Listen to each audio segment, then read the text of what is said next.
Goody Shellitronnn here. You can call me Shells, and I'm back again with a brand new video. And I'm gonna keep it a Bowberry biscuit. The Carolina Panthers are the worst team in the National Football League. And I am not overstating that. You might be asking yourself, wait, what are you talking about? What about the Dolphins? The Dolphins do not deserve to be in the NFL right now. The Dolphins are basically a borderline XFL team. They do not count. But what about the Texans? We might have to revisit what we were thinking about Davis Mills a couple weeks ago.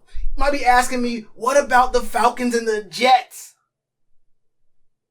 You might got a point there. But the point I'm trying to make here is there is no reason on God's green earth, and it's mostly blue because that's how I'm feeling right now, that the Carolina Panthers coming in at 3-1, I don't care if there's no C-Mac. I don't care if there's no Shaq Thompson. Those are both very, very good players. J.C. Horn is a very good player. Those are all very good players, high impact, high snap count players. I do not care when we are playing the Philadelphia Eagles led by Jalen Hurts. Do you understand just how bad you have to be to lose to Jalen Hurts? And a team that has no O-line, a team that has a very bad defense that was ranked, I think it was 7th against the pass, 31st against the rush. Look, I'll say it right now, Chuba Hubbard looked very good in this game, hit 101 on 24 carries, which is like, 4 yards per carry. I respect that because he has been getting better and better as the weeks have gone on. Early on in the year, he looked very, very bad. Early on in the year, even C-Mac had trouble finding some creases for the run game. I thought our run blocking wasn't all that great, but that's not the point. The point is that I want to give Chuba his credit for this game, but we were going up against the 31st ranked run defense here, and I don't really have much to say about that at all. It is what it is. I'm glad he did what he did. I'm glad he did it, but against this kind of defense, we gotta see something more. And I can't even put it all on Chuba Hubbard because the real people, the real culprits here, Joe Brady and Rev Rule. I don't know what Joe Brady was doing. I don't know what he was thinking. I don't know what he was on. Whatever he is on is too expensive for my taste. And the plugs he is going to obtain those substances are not the kind of people that I would like to associate myself with. At any given day, at any given time, I do not know what was going on for these Panthers at any moment during this game. And it's really tough for me to say that because I think the defense played very, very well for most of the game. I think for about 85% of the game, the defense looked elite. Once again, I think we fell into the trap that we fell into last season where we had a lot of great individual performances, but overall bringing everything together was kind of a tough work in progress. Yes, we didn't allow the Eagles to score very much, but the Eagles don't be scoring much anyway. The Eagles are not a very good team. The Eagles are barely even a mediocre team. So stopping them from getting yards and from getting points, they're an NFL team. They're not the Dolphins, but let's be real here. It's hard for me to celebrate stopping the Eagles from getting points. Look, Dante was going crazy. He had that great interception, some really big hits. The dude was going absolutely out of his mind, looking way more consistent than he did in his first 2 years on the team. Last year, he got hurt. You saw him on the come up to becoming what he is right now, but it lacked the consistency because he wasn't on the field all the time. We can talk about Hassan Reddick getting 2 sacks in this game on back-to-back plays. This man, he looked like he wanted to earn some money this season. He want to earn some money. So does Dante. How do we pay them both? We just paid Robbie. Talk about Robbie. That route running has not looked good, but I want to stick to the defense for right now because I got a lot to say about the offense that I want to say all in one big burst because I can't go back and forth between these two topics because there's too much positivity on one side and too much negativity on the other side. And it's not all Joe Brady. It's a lot, but it's not all Joe Brady. The defense, I gotta say, played pretty well. The one big disappointment I had was when we saw the Eagles had no chance of moving the ball on us. They had no shot at all of moving the ball. They had a very, very horrible offense. They couldn't do anything. Run wasn't working. All they did was run screens. They ran just halfback dives and these cheese pick plays over and over again. That was their whole offense. Until we had Sam Franklin, who's our backup strong safety. He was playing free safety on this play. He was on Quez Watkins, I think it was. And Quez, I'm guessing, fakes the post, goes to the corner, and leaves Sam Franklin in the dust. That was the one play, 53 yards, that turned everything around for the Eagles. They get a touchdown right there. In fact, this game came down to 3 big plays. It was the block punt, that 53-yard pass to Quez Watkins, and then that safety that could have been a touchdown if literally anybody on the field had even a touch of agility, had even a touch of awareness, had even a touch of the ball. I mean, I don't know what look, at the time, I wasn't too worried because we got our field goal and then we turned around, got the safety. That was basically a 5-point play. We could have turned around and got even more points on the back end from there. I thought, okay, yes, we did leave 7 points on the board, but we get the ball right back off the safety punt, so we're gonna be fine. We're gonna be fine. Turns out we are not fine. Turns out we were not fine. We lose this game 21-18, scoring a total of 3 points in the whole second half. That is 30 minutes of regulation game time set forth by the rules and regulations of the National Football League. I'm sure the rule book is about yay thick. I'm telling you this right now. How do you score only 3, uno, dos, tres points against the Eagles in a full half of NFL football? I'll tell you how. Sam Darnold throws, this number again. This number of picks in a game where their defense, look, Darius Slay has been a shell of himself for a minute now. You're telling me Darius Slay gets 2 picks? I mean, these are just gifts. These are just absolutely gift-wrapped, silver bow. I mean, there was music playing. I saw the confetti come down. There was cake being sliced. It was ice cream cake. So you had to really go at it real hard. You had to really put some elbow grease into it. This man,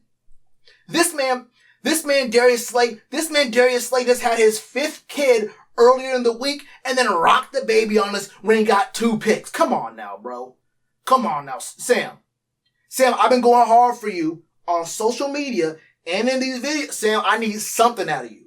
We beat up on some pretty garbage teams, and you gotta play who's on your schedule. And we had the Eagles on our schedule this week. Now, I knew that.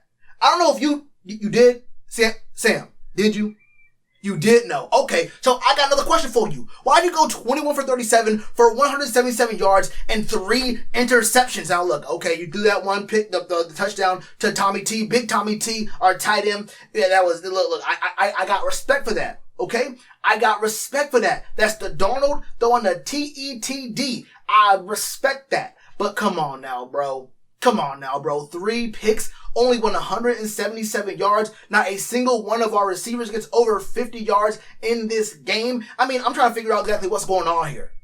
Why did we pay this man, Robbie Anderson, to literally be no factor at all in any of these games so far? We extended this man to literally do nothing. Now, I'm not saying he's bad. He's not bad. But he has literally done nothing this season. He converted a couple third downs, right? But in the grand scheme of who's had impact for this team, how much impact has Robbie Anderson really had? And for that matter, I mean, look, we talk about, getting other guys open, drawing attention from the defense, making them split between, their best corner covering Robbie, or is it going to be DJ, is it going to be T-Mar? We have a lot of things working for this team. I just got to see it all work in action together, and it don't look like it's in sync. The offense does not look like it's in sync. Now look, you're going to hear a lot of people say that because Sam Darnold played so bad, that means that the offensive line gets a pass for this game.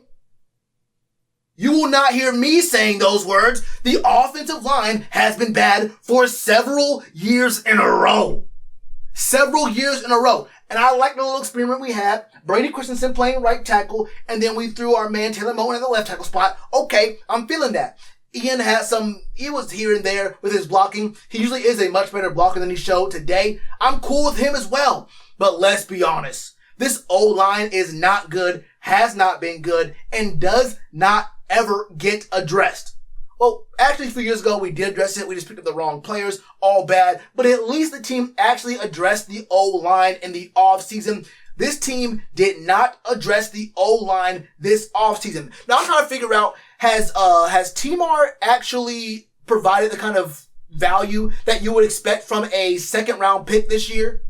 In this game, he had 3 targets, 2 catches for 14 yards. You tell me if what you've seen from Terrace Marshall Jr., and I'm not saying he's bad, but you gotta tell me if the impact we've gotten from Terrace Marshall Jr., T-Mar, has been worth the second round pick we spent on him in April? Because I don't see it. You gotta show me. Can you please show me the value that second round pick has brought this team? Are you telling me that this team could not have won those previous 3 games without Terrace Marshall? Are you telling me that potentially with an extra second round lineman, this team could maybe be something special? Or not special, but could have at least won this game. Maybe could have won that Cowboys game, but that game got out of hand. It wasn't an 8-point game. That was a shellacking. I mean, that was actually a blowout. But I'm racking my brain to really figure out exactly when do we get the return on investment on Timar?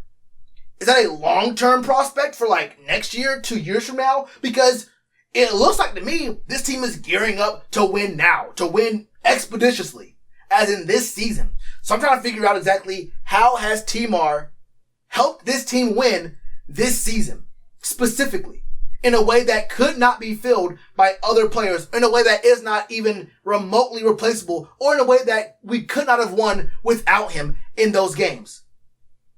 I don't know. So there's the performance of Sam Darnold being just absolutely just dog meat.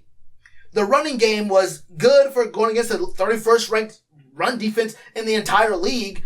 The receiving has not been great. That's partially on Sam. Just overthrowing, underthrowing dudes.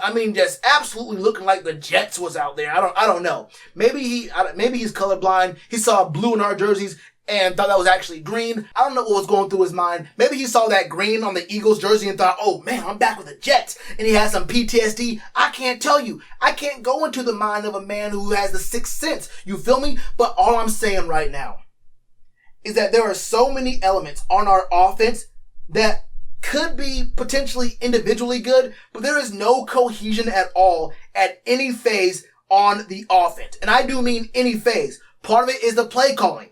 Joe Brady does not deserve a head coaching role. Joe Brady borderline doesn't deserve to be calling plays on offense. I don't know what he's seeing in these running backs. I don't know what he's seeing in these defenses, but he's calling these halfback dives when he knows we're going to be seeing 8-9 men in the box on 3rd and 2. Bro, can we get a play action? Can we get a bootleg? Can we see Sam Darnold on a designed run? Can we see literally anything? Anything that inspires me to believe, you know what, Joe Brady would make a good head coach for anyone other than the Dolphins or the Bears. He would be good for those garbage organizations right now. Matt Nagy is horrible. Okay? He won't get a job with the Jets. They're just stuck in their own, in whatever they got going on over there. I thought this man is just flipping a coin and saying, I'm going to call either this garbage play or this mediocre play. We can't score on the Eagles. Oh, we keep kicking field goals. We kept kicking field goals against the Philadelphia Eagles. I don't know if you understand what I'm saying. Do you hear what I'm saying right now? Do you hear what I'm saying right now? The Philadelphia Eagles, the worst team in the worst division in the NFL. Now, the AFC South might got something to say about that, but the Texans did just beat the Patriots, so I don't know exactly how to feel about it. But you gotta understand what I'm saying here, man. The Eagles are easily the worst team in the NFC East. I don't know, bro. We can't score on the Eagles. If we can't score on the Eagles, then it is what it is, bro. We gotta just go ahead and pack the whole season up. Find something else to do. I don't know. Start streaming on Twitch. Start play Madden, I guess. I couldn't tell you what exactly we have to do. But if we cannot score actual touchdowns on the Philadelphia Eagles, one of the worst teams in the actual league, what can I say? Huh? What can I say? Wait for C-Mac to get back and make it all better? I'm trying to figure out exactly what it takes for a coach, someone in the front office, or a player to say, give me the ball and I will take us there. I don't expect that out of our rookies. Look, Chuba Hubbard, I got respect for him, but that wasn't really his role. Sam Darnold, you are on a rebirth kind of tour right now. You are trying to reestablish yourself as a player who was not given an opportunity to actually succeed in New York. I'm talking about either one of those teams in New York. They're both horrible. They're both garbage. They're actually both poverty organizations, but the Jets are a lot worse. You're on a tour to prove yourself, and then you come out against the Eagles and do what you did today. You did what you did today. There were multiple chances for us to actually do anything in this game. And I do mean literally anything. I also want to talk about that fake 58-yard field goal that ended up being a punt, that ended up being horrible. I don't know what that was about, honestly. By now, I don't respect kicking or really punting or anything to do with special teams for the most part. I will not lie to you. I think it shouldn't be in a football game. I don't think it's actually football. To me, I always say this. It's like if you get fouled in basketball and instead of doing something like a free throw, you do something that has nothing to do with how the other 99% of the game is played. Like you have someone come out and they start doing backflips from baseline to baseline. And if you can hit your backflips from baseline to baseline in under 10 seconds, then your team gets 2 points. If not, then hey, the other team gets the ball right there. The foul doesn't matter at all. I mean, I don't understand what kicking actually is in the NFL. It has nothing to do with how the other 98% of the game is played when the clock is running. So I have, I guess, very unpopular thoughts about kicking in general. And for me, I may be on my own. I don't know. Maybe I could be the only person on the planet who feels this way. But me, I like touchdowns. The Panthers don't like touchdowns. The Panthers, they want to kick field goals. They want to kick field goals. I never seen nothing like it. We hate getting inside that 10-yard space, that end zone where it has pylons at each of the 4 corners, and then you cross the ball over the plane. Now maybe they don't know how to get there. Maybe they don't know how it actually works. The tip of the football needs to pass the plane, and the plane goes up infinitely high from the ground up into the heavens. As long as at any point of that ball is crossing the threshold of this invisible line while you are in possession of the football, you score a touchdown. I don't think we know that. I'm going to send an email to someone in the front office of the Panthers letting them know that there are ways to score touchdowns. That honestly, it's not easy, but it's not rocket science. I don't think it's rocket science. They better get someone in there to figure out how to do it. Because it looked like we don't like doing it. Now, if that's the thing, if that's why we had all this kicker drama during the off season, during preseason, and even when the season actually started, then I get it. We want to highlight these kickers. We want to bring them to the forefront of the discussion. We want to start a dialogue about how all kickers' lives matter. Okay, let's have that discussion. And then let's forget that discussion and start scoring touchdowns on the football field when there is touchdowns to be scored. 21-18, we lose to the Philadelphia Eagles, literally the worst team in one of the worst divisions if you don't count the AFC South. We can see how that works out for us, but at least a bottom 2 division in the NFL, it is what it is, bro. We lost. We're 3-2, 0-1, 2 weeks straight. Panthers, gotta figure something out. Soon. Joe Brady looking at you. Matt Rule looking at you. So I got time for it, man. We'll have more videos this week going over this game. I think this game deserves more than one video. Until then, what do y'all think? Let me know all your thoughts in the comments below. And you already know to do that like button. Cheers to you, appreciate the chance. Been told y'all I been the man. Been told y'all I had the gift. Tell a friend to tell a friend. Real ones gonna recommend. Count this as another win.